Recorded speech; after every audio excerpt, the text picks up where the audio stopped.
नमस्कार दोस्तों, कैसे हैं आप। आशा करता हूं कि आप काफ़ी अच्छे होंगे। हमारे इस सरकारी कर्मचारी हब में आपका हार्दिक स्वागत है। तो आज है 1 तारीख और बजट पास हो चुका और कह सकते हैं कि यह आपके लिए बड़ी खुशखबरी है, क्योंकि जो ये मैं वीडियो बना रहा हूँ उसके बाद बना रहा हूँ और ये भी कंफर्म हो चुका। शाम को आप सभी जानते हैं कि डीए का जो आखिरी एआईसीपीएन इंडेक्स रेट है वो सामने आ चुका है। आपका डीए तो कंफर्म हुआ है, लेकिन आपकी सैलरी भी कंफर्म यहाँ पर हो चुकी है। और लेकिन एक शॉकिंग बात है, जो 6 सीपीसी में हुआ था, 7 सीपीसी में हुआ था, वही यहाँ पर 8 सीपीसी में होने जा रहा है। ठीक है, ये वीडियो शायद यूट्यूब पे सबसे बेस्ट वीडियो हो सकती है आपके लिए या 8 सीपीसी पर। तो इसको पूरा आप जरूर देखिएगा, क्योंकि विद प्रूफ यहाँ पर हमारे सामने चीज़ें आ चुकी हैं। पूरी खबर देखिएगा, सारा कैलकुलेशन देखिएगा। लास्ट में आपकी सैलरी यहाँ पर एग्जैक्ट यहाँ पर मालूम चली है जो आपको मिलने वाली है। ठीक है, तो पूरी खबर देखिएगा। अगर आप चैनल पर नए हैं, चैनल को आप जरूर सब्सक्राइब कर लें, साथ में आप घंटी का निशान दबा दें ताकि आने वाली वीडियो की नोटिफिकेशन आपको मिल सके, उसका फ़ायदा सबसे पहले आप ले पाए। ठीक है, तो चलिए वीडियो शुरू करने से पहले मैं आपको कुछ बताना चाहूँगा, क्योंकि जो यहाँ पर आज निर्मला सीतारमण जी ने 8 सीपीसी के रिगार्डिंग जो बातें कही हैं वो भी बताऊँगा आपको। ठीक है, पहले इसके बाद में इतिहास आपको जाना जरूरी है, तभी आपको यहाँ पर क्लियर हो सकेगा। अपनी स्क्रीन पे आप देखिए, अपने सामने मैं बोर्ड पे दिखा रहा हूँ आपको। पहला, दूसरा, तीसरा, चौथा, पाँचवा, छठवां, सातवां, आठवां। ठीक है, जो निर्मला सीतारमण जी हैं, 7वें के बाद यहाँ पर बजट पेश उन्होंने किया।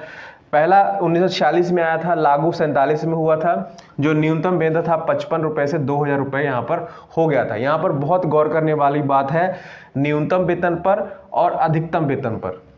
ठीक है, दूसरा वेतन आयोग 1957 में आया था, 1959 में इसको लागू किया गया था, मतलब 2 साल बाद इसको लागू कर दिया गया था। 80 रुपये वेतन न्यूनतम था और अधिकतम 3000। ठीक है, तीसरा वेतन जो है 1970 में आया था, याद रखिएगा। 1973 में 3 साल बाद इसको लागू किया गया। 185 रुपये सैलरी हो गई थी न्यूनतम, उसके बाद 32 रुपये यहाँ पर हुआ था। तो जैसे जैसे वेतन आयोग आ रहे हैं आप देख, लेकिन जो कर्मचारियों की किस्मत बदली वो कहाँ से बदली, यहाँ पर छठे वेतन आयोग से। यहाँ से छठवां वेतन आयोग जो है 2006 में आया था। ठीक है, 8 में इसको लागू किया 2 साल बाद, मतलब वही पैटर्न चल रहा है 2 साल बाद। ठीक है, 2 साल बाद ही वेतन आयोग लागू हो रहा है। और इसमें मिनिमम जो वेतन था 7000 था, इसको यहाँ पर मैक्सिमम जो है 80,000 कर दिया गया था। मतलब मिनिमम जो है 7000 वेतन होना चाहिए। ठीक है, 7वें वेतन आयोग सबसे बेकार वेतन आयोग माना गया था। यहाँ पर 2014 में इसको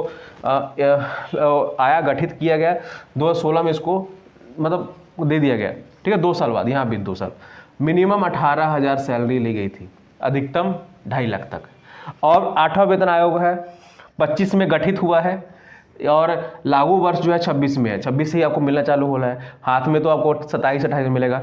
यहाँ पर क्या है, यहाँ पर आपको क्या मिलेगा, आपकी सैलरी जो कितनी बढ़ोतरी और अधिकतम सैलरी क्या है, ये दोनों कॉलम यहाँ पर हमें मालूम चल गए हैं। ठीक है, इसी कॉलम को यहाँ पर मैं आपको दिखाने जा रहा हूँ। ठीक है, आप पूरा वीडियो को आप लास्ट तक जरूर देखिएगा, सारी इन्फॉर्मेशन आपको बिल्कुल बोर्ड पे समझाने से पहले आप अपनी स्क्रीन पे आप देख पा रहे होंगे, इसको आप ध्यान में रखिएगा। कल जो है 148 आपका एआईसीपीएन इंडेक्स पहुंच गया और 60.35 आपका जो डीए है वो कंफर्म हो चुका है। मतलब ये 100%, जैसे हम कह रहे थे, हमारा चैनल कह रहा था 60% आपका डीए कंफर्म हो चुका है। मतलब जनवरी से जो आपको डीए मिलने वाला है वो 2% की बढ़ोतरी से 60% यहाँ पर मिलेगा। ठीक है, अब इसी से फिटमेंट फैक्टर भी कंफर्म हो चुका है और ये डाटा जो सामने आया है सरकार की तरफ से आया है।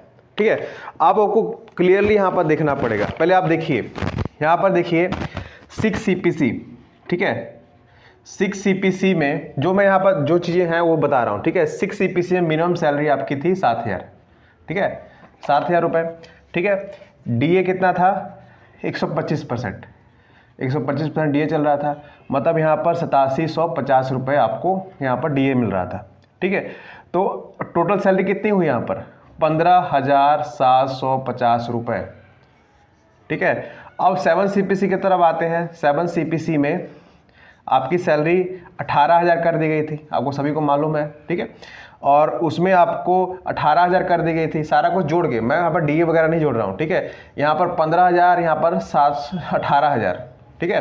तो यहाँ पर इंक्रीज़ कितना हुआ था सैलरी में, इंक्रीज़ कितना हुआ था यहाँ पर 2250 रुपये सैलरी में इंक्रीज़ हुआ था। लेकिन जो कर्मचारी को डिटेक्शन, क्योंकि आपको मालूम है कि 7 CPC में ही NPS आया था और भी चीज़ें कटनी चालू हुई थी, तो उस टाइम कटौती जो थी 2570 रुपये की कर्मचारी की हो रही थी, एक आम कर्मचारी की जो 18,000 सैलरी लेते हैं, ठीक है। मतलब आपको तो नुकसान हुआ, 18,000 आपकी सैलरी हुई तो आपका 2500 से बढ़ोतरी आपकी 2250 रुपये हुई, कटौती यहाँ पर 570 रुपये हुई। मतलब यहाँ पर जितना आप सैलरी ले रहे थे आपको 320 रुपये का नुकसान हुआ है। तो इसको बढ़ोतरी थोड़ी कहेंगे हम, ठीक है। आपके सामने सारा डाटा है, इसको हम बढ़ोतरी थोड़ी कहेंगे, आपको 320 रुपये का नुकसान हो रहा था, ठीक है। इसलिए यहाँ पर 7 CPC को सबसे घटिया CPC, सबसे बेकार CPC माना जाता है, ठीक है। और यही बात अभी, क्योंकि उस टाइम नुकसान हुआ था, लेकिन जैसे जैसे डीए बढ़ रहा, अब जैसे मान लीजिए अभी के टाइम 7 CPC जो यहाँ पर डाटा है, करंट में जो है, करंट में सैलरी कितनी चल रही है करंट में अभी के टाइम, जिसका बेसिक 22,400 रुपये हो चुका है इंक्रीमेंट लगाकर, ठीक है। यहाँ पर डीए उसको 58% मिल रहा है, मतलब यहाँ पर जो है 12,320 रुपये, ठीक है। टीपीए यहाँ पर उसको मिल रहा है यहाँ पर 1,800 रुपये, ठीक है, अभी करंट के टाइम, ठीक है। यहाँ पर और जो डीए पर टीपीए मिलता है वो कितना मिल रहा है यहाँ पर 990 रुपये, ठीक है। एचआरए उसको मिल रहा है अभी के टाइम 8480 रुपये। ये मैं एक एम्प्लॉय की सैलरी स्लिप आपको दिखा रहा हूँ अभी के टाइम, ठीक है।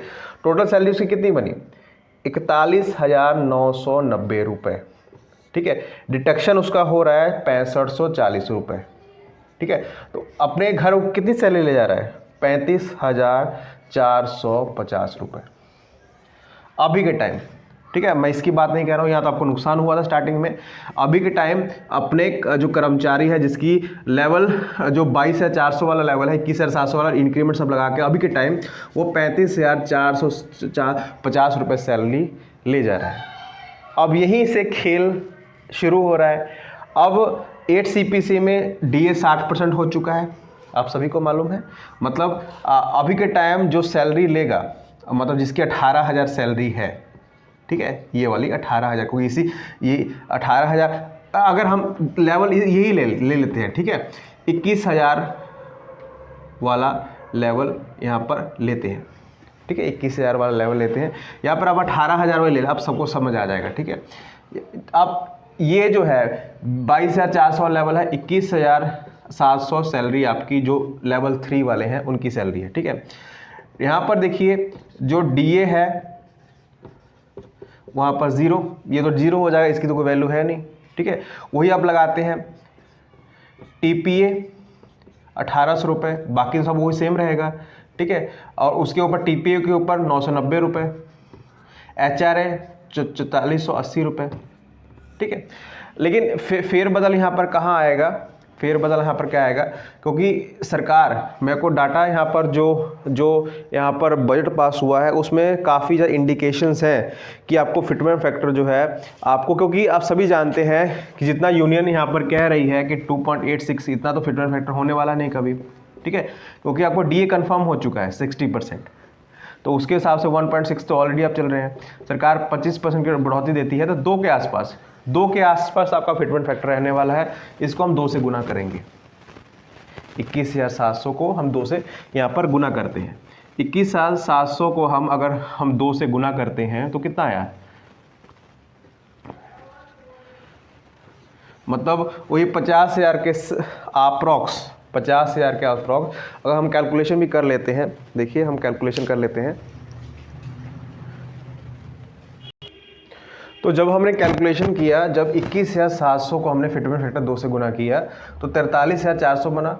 सबको जोड़ के आपकी सैलरी बनेगी 50,770 रुपये, ठीक है। अब याद रखिएगा इसको, ठीक है। यहाँ आपकी सैलरी कितनी बनी थी 41,990 रुपये। अब आपकी सैलरी कितनी बनी? 50,670 रुपये।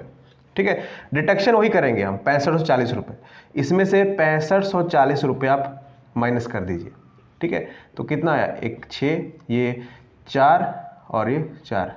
ठीक है, इतना आपकी सैलरी बनी है। ठीक है, देख लीजिए। ठीक है, मतलब सैलरी आपकी इन हैंड कितनी बनी? 44,130 रुपये। ठीक है, अब देखिए क्या फ़र्क आया है। पहले आप ले रहे थे 35,450 रुपये, अब यहाँ पर ले रहे हैं 4430 रुपये, 44,130 रुपये। ठीक है, मतलब यहाँ पर 44,130 रुपये, पहले ले रहे थे आप 35,450 रुपये। ठीक है, तो कितना फ़र्क आया यहाँ पर देख लीजिए। यहाँ पर कम से कम जो है, कम से कम मान के ले लीजिए, कम से कम जो है यहाँ ले रहे थे, कम से कम आप 8 से 7 हज़ार का फ़र्क यहाँ पर दिखा है। सिर्फ 7 से 8 हज़ार का फ़र्क। उस टाइम नुकसान हो रहा था आपको, लेकिन ज़्यादा सैलरी यहाँ पर नहीं बढ़ने वाली है, क्योंकि जब हम 6 CPC के इतिहास को ले रहे हैं, हमें मालूम चल रहा है कि नुकसान हुआ था। 7 CPC में हुई चीज़ चल रही है, लेकिन क्या हो रहा है कि जब फिटमेंट फैक्टर आपका 2 हो रहा है, तभी ये चीज़ें मुमकिन हो रही हैं कि 6 से 7 हज़ार सैलरी आपकी बढ़े। ठीक है, 6 से 7 हज़ार सैलरी आपकी बढ़ोतरी हो, और इसका फ़ायदा हायर ग्रेड वाले को ज़्यादा होने वाला है।